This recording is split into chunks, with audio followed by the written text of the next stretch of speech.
Have you ever been jolted awake at 3 a.m., your brain wide awake, but your body is screaming in exhaustion? If the hormonal shifts of perimenopause or menopause have turned you into a perpetual insomniac, you are not alone. And more importantly, you're not powerless. I went from being a lifelong perfect sleeper to someone who could only sleep well every other night. Today, I'm sharing the 5 free, non-negotiable strategies that broke that cycle and helped me reclaim my rest. This isn't about perfection. It's about the practical, doable changes that send a clear signal to your nervous system that it's finally safe to sleep. Let's get into it.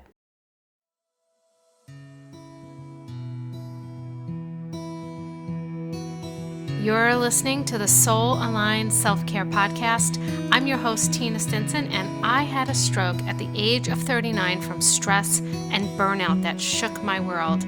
Now I'm laying it all out, the deep level self-care practices and mindset shifts that I needed that kept me healthy, balanced, and thriving. Join me in this intimate space as we explore healing, resilience, and the soul's journey to alignment. This is where real conversations about deep-level self-care happen. Let's get into it.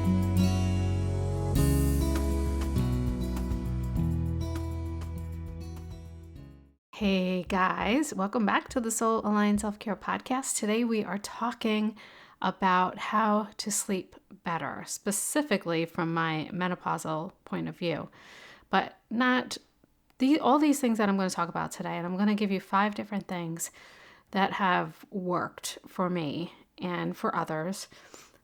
They could be used for anybody who's having trouble sleeping. So if you're struggling with the classic menopause wake up at 3 a.m. and you're not alone, but there's many people that struggle with sleep every single day. It's a very big problem. But one of the things that I'm experiencing are the hormonal shifts of perimenopause and menopause. It really disrupts your sleep.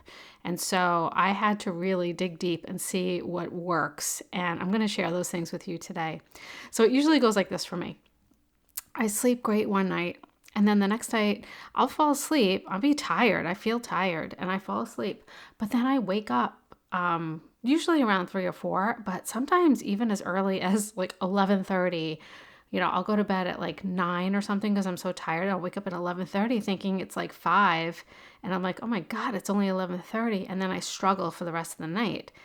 And then that day around 4 p.m., I'm exhausted, but I force myself to stay up so that I have a normal night's sleep the next night. So I'm really, sleeping good every other night, which just doesn't really cut it, right?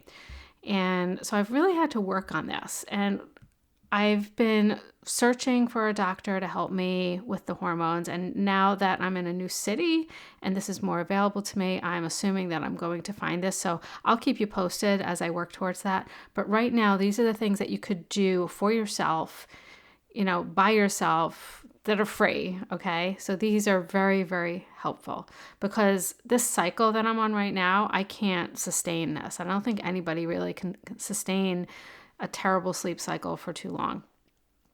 So I'm going to give you these 5 things and tell you some of the ways that I do them. But what I really want you to do is see what works for you. These are just ideas that work for a lot of people, but see which ones resonate with you the most. Even if you only employ one of these things, that would be great. But see what works for you. So the first one, I'm going to jump right into it. The first one that really, really helps me is getting active, especially outdoors. This helps kind of reset your clock. So you'll notice that when you're active, especially when it involves being outdoors, you'll sleep better.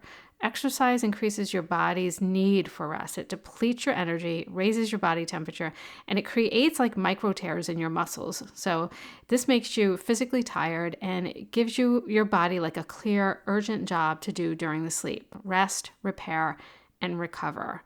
And so movement is really, really beneficial, especially when you go outside and you expose yourself to sunlight. It helps like calibrate your circadian rhythm. It signals your brain to suppress melatonin, the sleep hormone, during the day, making you more alert. And then when darkness comes, your body produces more melatonin earlier and more robustly, making you sleepy at the appropriate time. Okay.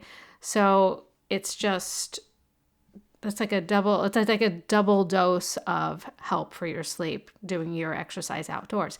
Now, I completely understand if you're in the north and it's cold and it's really hard for you to get outside. I definitely struggled really, really hard with getting, appropriate exercise in the winter where I used to live. Now that I've moved, and this is one of the reasons that I did move, was because I love being active. I love being outdoors. And I really do I don't think the winters are really healthy for me in the Northeast. I would almost get like slightly depressed. And then once you get into that moody area, it's really hard for you to incorporate movement, especially outside when it's freezing. Like you feel like your eyeballs are going to freeze to your eyelids. So being here is really helpful to me.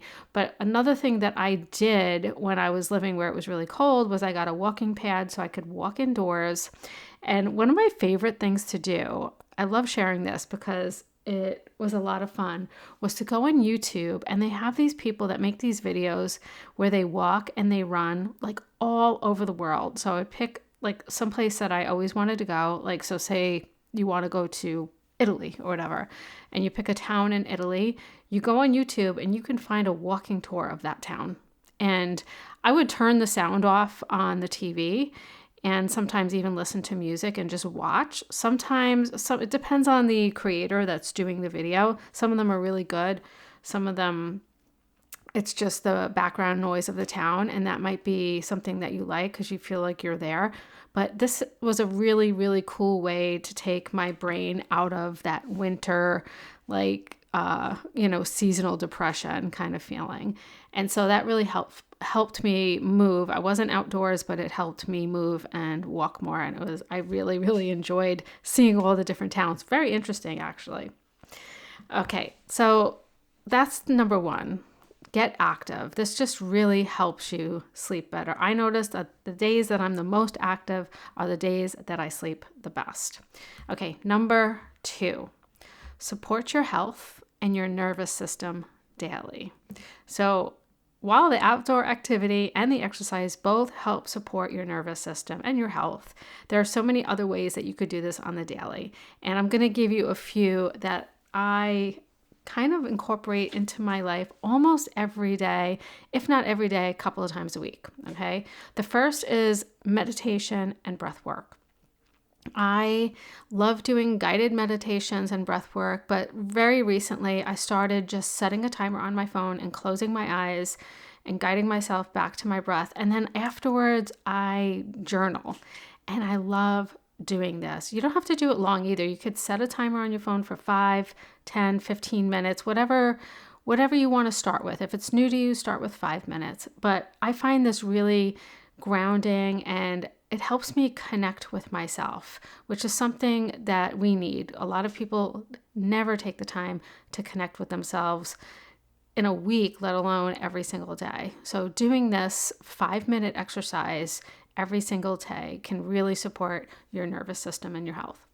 The second thing is something that I recommend to pretty much everybody I work with, whether it's one-on-one or in group sessions, and to support the nervous system, and that is to dance to your favorite song every single day. So put your favorite song on in the morning, at night, whenever you want to do it, and just dance. It helps you release the stress of the day. We hold everything in our body, right? In our muscles everywhere. So we hold, and if we don't release that, we're just holding it there, that tension. And by dancing, movement really helps you release that. And I find it, one of the things that I used to kind of recommend was shaking, just like shaking your arms, shaking your legs. And it was much easier to get people to dance. And when you're dancing, you're shaking everything. And so just put on your favorite song and dance, and do that every single day, if not a couple of times a day. And that will help support your nervous system. The third thing that has been oh, it's changed my life, is doing a Yoga Nidra meditation. Now, I started doing this right at the beginning of my menopause journey because I wasn't sleeping. And I was listening to a podcast, and I think it was, what's his name? His last name is Huberman. And I'm trying to think of the name of the podcast, and I'm so sorry. It's just like I'm blanking out right now. And they talked about Yoga Nidra, and it's called Deep Rest Without Sleep or something like that. And I was like, let me try that, because those nights when I wasn't sleeping, the next day, like I said, I would crash at like 3 or 4 o'clock. Instead of like, drinking a lot of coffee, which would keep me awake again and just like have this never ending cycle of sleeplessness, let me do a Yoga Nidra meditation and see if this will give me the rest I need to make it through the rest of my day and not disrupt my sleep that night. And so I started doing this, and it was most Yoga Nidra meditations, the shortest they usually are is 20 minutes. So sometimes it's really hard if you're not a person that's meditated before. It might be a big ask for you to sit and listen to one of these for 20 minutes, but I'm telling you, it's very, very beneficial for when you're tired, for stress, for anxiety, for just about everything. And one of my favorite things to do is to do a Yoga Nidra meditation after I do a yoga class. So a lot of times I'm doing a yoga class in my living room. I'll do a 30-minute yoga class. Sometimes I'll even do a yin yoga class, which is really chill. And then afterwards, instead of going into Shavasana, I will do a Yoga Nidra meditation. And the combo of those two is absolutely amazing for your nervous system daily. And so I would suggest that you try that. It was so powerful for me that now I'm going through a Yoga Nidra certification so that I can create these meditations for all of you myself. But that's how beneficial it was for me. And I found Ali Boothroyd on YouTube, and I am doing her certification, and it's fantastic. I highly recommend her, and the other teachers, just amazing. And she has a YouTube channel, and you should go check her out. She's just amazing. I'll put a link in the show notes so you could check her out. But that has been very, very beneficial for me. And I like doing it after yoga. A lot of people like doing it before bed because it's easier to sit for 20, 30, 40 minutes before bed because you're trying to fall asleep anyway, right? And but I like it for that afternoon slump for that reason, just to give myself that deep rest without sleep. And it's fantastic. Now, another thing to do to support your health and your nervous system every single day is to eat real food. And I know that sounds funny when you say it because you're like, of course I'm going to eat real food, Tina. Why wouldn't I eat real food? But a lot of the food that we purchase is so full.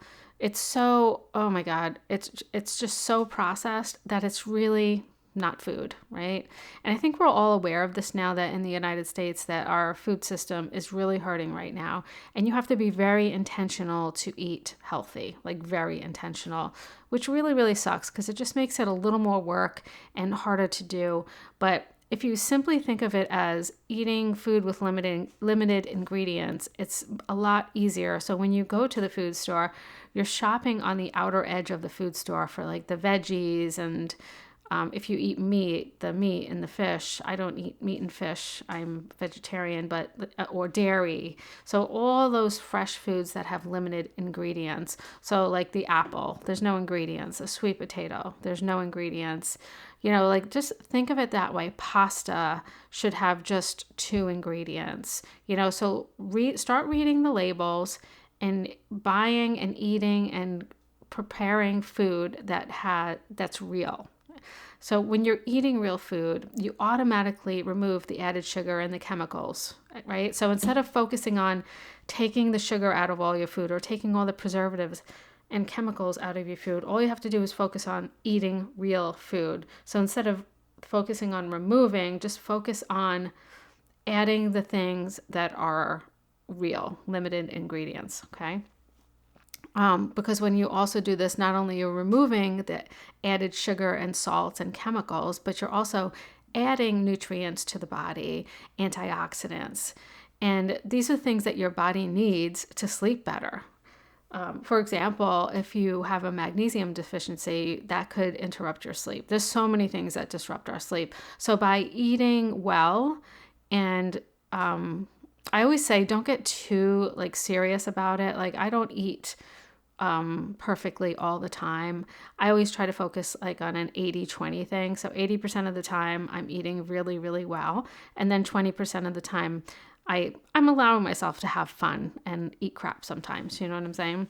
So another thing to be mindful of is eating too close to bedtime, because when your body is trying to digest food, it could be a little disruptive when you're trying to sleep, especially if you have digestive issues. So try to leave a couple of hours in between the last time you eat and bedtime. I try to do before 7, but most of the time I eat pretty early, around 5, because sometimes I'm not eating a big lunch. I'm just snacking at lunchtime. I'll eat a big breakfast and a dinner. In the summertime, sometimes I eat a big breakfast, big lunch, and then I snack for dinner. So it just depends on your schedule. But it's very, very helpful to help your body sleep better. And the last thing I want to add for supporting your health and your nervous system is to make sure you're having fun every day.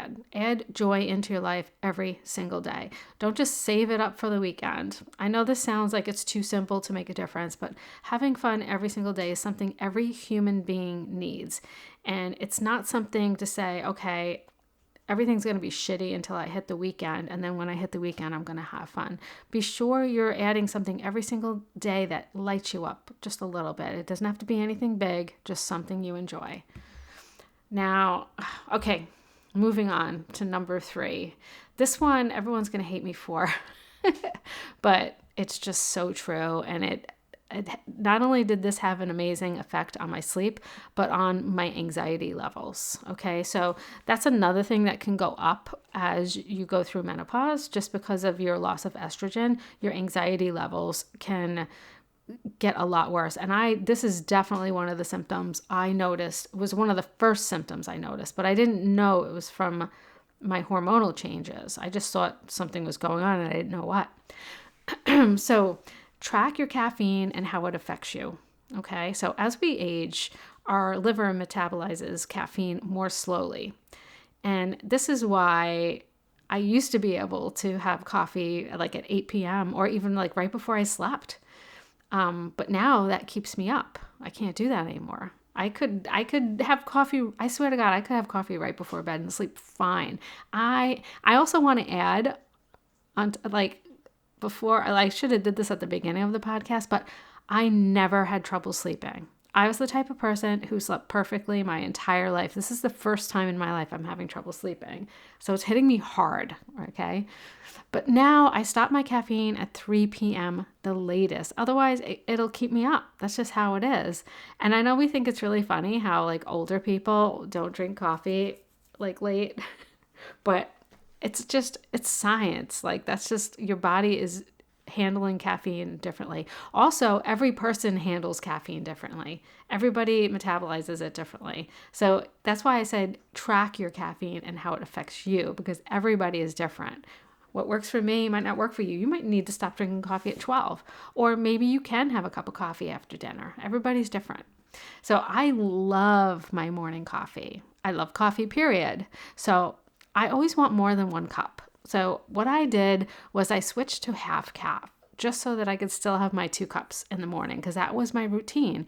And it's all about the routine and what I enjoy. I enjoy how it tastes. I enjoy the whole, I love sitting down and reading my book in the morning and watching the sunrise with my coffee. It's just a whole thing for me. So I lowered my caffeine intake really slowly, right? So that I didn't get any of the side effects, like the headaches and stuff like that. I didn't just cut myself off.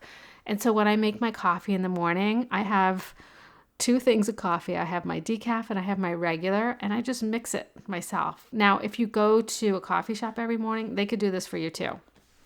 Okay. So start to pay attention how caffeine affects you and make small adjustments to help you fall and stay asleep. Okay. It's really, really makes a big difference. And remember, there's caffeine in a lot of things too. So there's caffeine in tea, okay? But some teas. Then there's herbal tea that doesn't have any caffeine. So pay attention. Soda, a lot of soda has caffeine in it. So pay attention to where you're getting your caffeine from. Okay, number 4, control your screen time at night. This one can be hard. We all love to scroll on our phones, but this disrupts our sleep for a couple of reasons. First, some of the things we expose ourselves to on our phones, TV, computer can cause like real stress, even if it's just like a movie that's a stressful movie. And you might not think it's a stressful movie. You might enjoy, like me, I enjoy watching like spy movies, but they can be really, they're like thrillers. They're really stressful. And that's definitely not what I should be watching before bed because I get so hyped up. You know what I mean? So when it's closer to bedtime, don't watch the action thriller or doom scroll on TikTok or Instagram. Choose a more relaxing media or just read as you get closer to bedtime. Okay.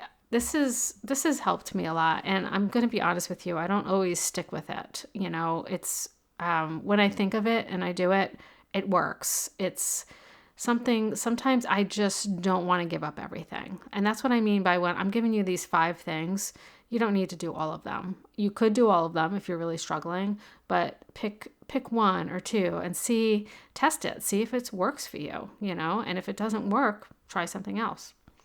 Okay, moving on. Number 5, calm your nervous system before bed by creating a nighttime routine. This can be so effective, right? Having a way to wind down every night. And this is important. This is the most important part. Doing the same routine. It creates like this anchor for your body. And what that means is that when you do the same thing every night in the same kind of way, your body starts to recognize the routine over time. And then it will automatically start to relax faster because the body's like, oh, okay, yeah, she does this every night. This means we're getting ready for bed. And your body will automatically shift into that mode. Your body knows what to expect. So here are a few things that you could do to add to your routine, but you add what helps you wind down the most. So test some of these out or create your own. You could do a bath or a shower before bed. That could be really relaxing. Reading, having a cup of herbal tea before sleep, maybe not too close to bed because then you're going to have to get up to go to the bathroom, right? Turn off all the media, maybe an hour or even 2 hours before you go to bed. Just turn it off. Turn off or dim the lights a couple hours before bed. So what I do is I'll have like one light on. I have like these twinkle lights, almost like Christmas lights that I keep up all year round. So I'll turn all the lights out and just have the twinkle lights on. And I just love the tone that it sets in the room, but it also takes a lot of the light away, which is very beneficial. It starts to tell your body that we're going to settle down for rest, right? Sometimes a bedtime yoga class or a yin yoga class or just a little bit of a stretch before bed can be really relaxing. Doing a meditation or a Yoga Nidra, writing in your journal can be really helpful. Now, this helps some people. I would say with all the people that I've worked with, we do a lot of journal work. This works for probably like half the people, so you would have to test it out. Doing like a brain dump at night. So a lot of people have trouble sleeping because their minds are busy. They're worried. They're thinking about all the things going on. And when they sit still finally at night, all these things are racing through their head. So writing it all down in a brain dump, which means you're just writing it out. You're not worrying about being grammatically correct or spelling things correctly or writing neat. You could write in script and just scribble it, just write it out. But you're almost just like dumping it all into the paper, getting it out of your head and releasing it. Now, this works really great for some people, but some people, it kind of makes them kind of ruminate on it like a little bit more. So you kind of have to test it out and see if it works for you. Sometimes you might need to do it a little before bedtime, but some people keep their journal right next to their bed and they do it. And if they wake up again during the night and start to have that busy mind again, they do it again. And it can be very helpful. And the last thing is putting some relaxing music on. So, I mean, just think of it, set the scene. So you dim the lights a little bit, like I have my twinkle lights on. Maybe you're going to read a little bit. So you just have one light on where you're reading. You put some really light music on and you're just sitting there reading, having a cup of herbal tea, and getting ready to take a bath, and then you go take a bath, and then you do a little bit of stretching, and then you go to bed. Or you can do the stretching and then take a bath, whatever.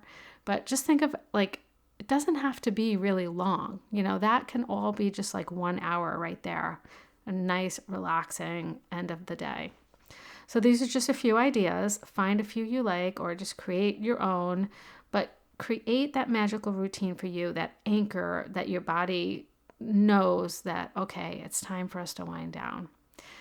These are some of the things that you can do to help you fall and stay asleep. And as I said earlier, it's not perfect, but it can make a really big difference.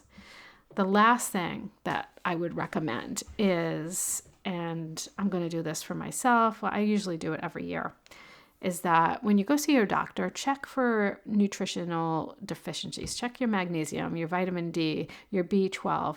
Check all those things. A lot of people are deficient, especially in the winter, on those vitamins and minerals.